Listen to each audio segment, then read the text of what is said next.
I did something at the club last night that I had never done before, but the results were amazing.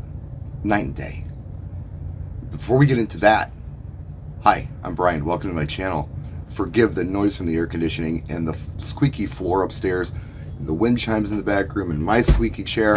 This is a pug video, man. I'm not trying to entertain you or make a feature film. I'm just trying to share some DJ information with you. So, yeah, thank you for tuning in, and I apologize for the background noise. So, here's what's going on. There's a major convention in town this week in Milwaukee. Brings about 30,000 people to town. And it's so major that they bring in big name entertainment. Tonight, for instance, Carrie Underwood and Teddy Swims are going to be the entertainment in a big amphitheater. It's huge. And it rains a lot of money on the city for tourism dollars. And a lot of bars and clubs look forward to this group coming to town. But just like any other big convention, like going to Vegas, what happens in Vegas stays in Vegas. It gets a little rowdy sometimes. They are professionals, but hey, they're on a work occasion. They're having some fun. And they're doing some things that are out of character. So usually you beef up staff and security for this group when they're in town. And the club I worked is no different. They brought in extra security, they brought in extra staff, and they prepared for this.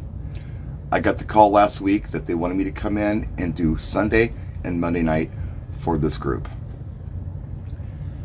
Went in Sunday, and it was relatively quiet. It wasn't crazy, but there were people there, and we had fun, but it wasn't nearly what we expected.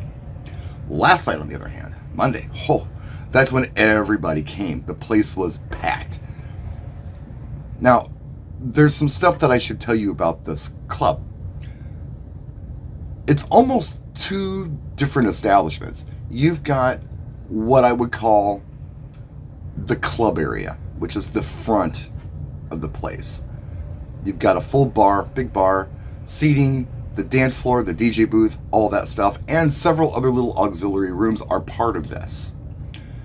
But there's another place within the building that's almost a separate bar. In fact, it has its own entrance, and it's set up more like a traditional bar. It's big. It probably has a capacity of 100 people. And it's historic, and it's cool and all that stuff, but it's not really the same vibe as the club part. When I go in there, I like to do warm-up sets. So I went in last night. I usually go in early. Warm-up sets usually from 9 to 10, but if I can, I like to get in there at 8 or sooner and warm up a little longer. I have fun doing that, just trying different things. And it was about 8:30. I had a playlist on, and I looked out the window, and I noticed people in line. The line was deep and thick. Why don't I go out there and say hi to everybody? Why not? They're just standing there. It's a $5 cover. It's going to take a while to get in. There were probably about 60, 70 people in line at 8:30. So I went outside, and I was dressed like I worked there. I wasn't in shorts and didn't have a lanyard on. I looked like somebody who worked there. I said hi to everybody, introduced myself, told them I was the DJ, asked them where they were from, asked if there's anything they wanted to hear, took a few song requests. There was one guy, I remember his name was Ben, and he was a big guy, like big dude. He asked for a song, and I said, Ben, I'm going to play your song, but only because you're bigger than me. He thought that was so funny, and his friends thought it was funny. I made a lot of friends in that line. So the evening was incident-free. It's never incident-free for this group, but it was incident-free. Everybody was polite and kind and smiles and cool. Nobody was an idiot. Not one person was an idiot. They were cool about their request. They tipped incredibly well. They knew me by name. I knew a lot of them by name.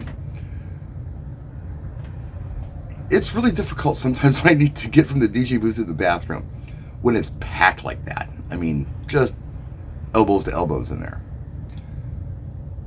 I mean, I got to part the dance floor, and it can get slippery when there's a lot of people out there with drinks spilled and such.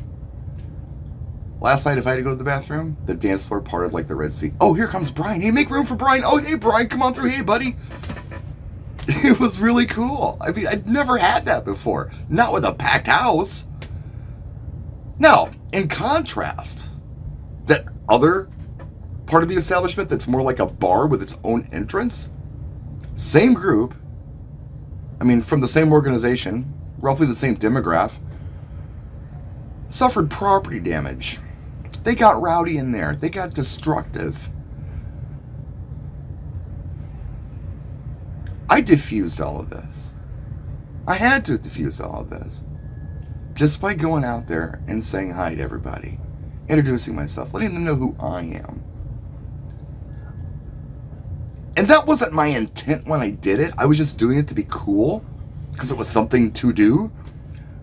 But that was the result. Everybody was cool because I talked to them in reality, right? It's in the alley where this place is, and it's like the sun is out and it's daylight, and they're not drinking yet, and they're not under the dance lights and with the music and the crowds and things. They knew me outside of that, and they liked me, and they were cool with me, and I took care of them. I played the request.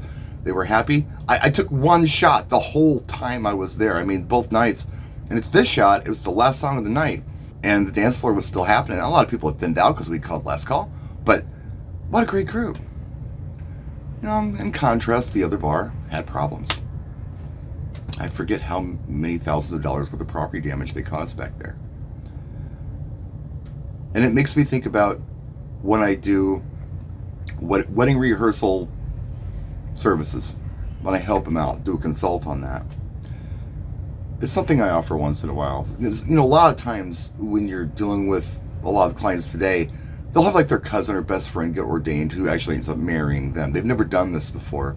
Happens a lot here in Wisconsin. I don't know if this happens by you, but it happens by me. So when they tell me about this, I ask them if they need some help with organization on this. And if they say yes, and they, oh my God, yes, we do, I'll offer a consult for that. So I'll actually go in and direct the rehearsal and help them out, how they come down the aisle and what the cues are and where the officiant stands and all that stuff. Answer any questions for them. We go through it, and then the ceremony itself goes off without a hitch. It's flawless. And it gives me an opportunity to get to know the whole wedding party outside of the big day. So they know me in reality, right? And they're very cool to me the night of the wedding. Extra cool to me the night of the wedding. They're all my friends. I don't have to win anybody over. I've already done it. They already know I'm on their side. They already know that, you know, I'm there for them, and they're there for me, which is kind of what happened last night with going out and saying hi to people in line and getting to know them. I'll do it again. I mean, I've been doing this forever, guys, and I've never done that at a club. And the results speak for themselves. I will do it again. It does work. So I just wanted to share that with you today. And that's it. I've got more stuff I want to talk about. We did a wedding the weekend before last that was really cool, and there's stuff to talk about, and there's things that happen that I want to share with you. But I've been so busy, I haven't had a chance to do many videos at all. Those are coming. I still want to talk about that stuff. So stay tuned for that. And thank you so much for tuning in and hitting the like button if you could, and subscribing if you could, and putting up with all the noise in the background. We'll see you next time. Thank you so much for watching. Practice and enjoy.